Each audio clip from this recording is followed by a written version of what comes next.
छठी मैया हमरो इज्जतिया।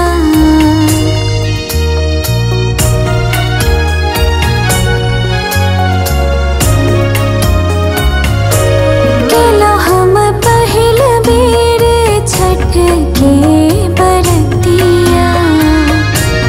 राखभी छठी मैया हमरो इज्जतिया। पूजा के विधि नाही जानी ना बेतनवा।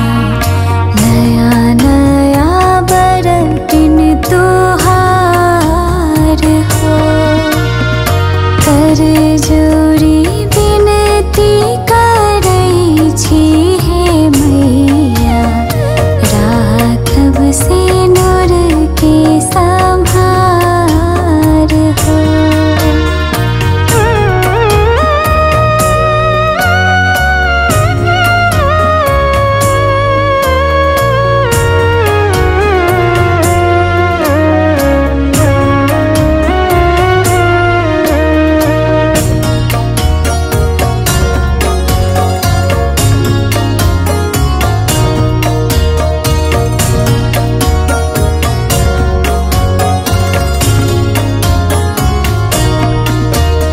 सब दिन देखलो हम इहे सपनमा।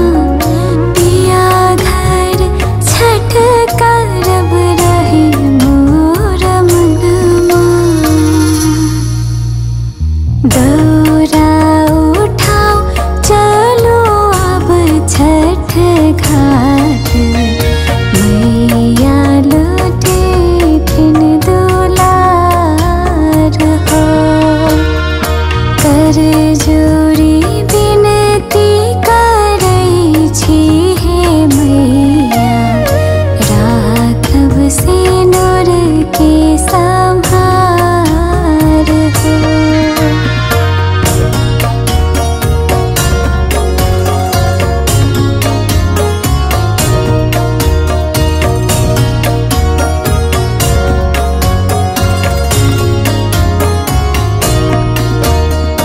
जिंदगी हमार तो हर अचरा के छैया। असरा में ठाढ़ मैया भेजल नयनवा।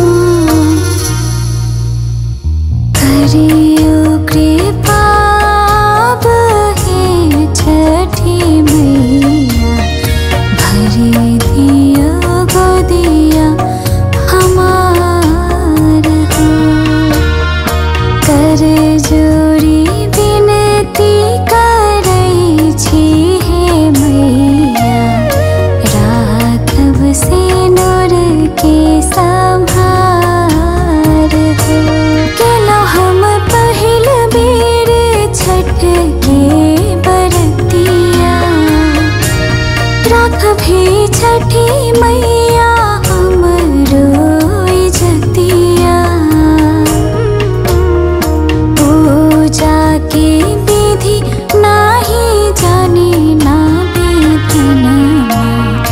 नया नया बरतिन तोहार हो। कर जोरी विनती करै छी हे मैया। राखब सिनुर के सम्हार हो।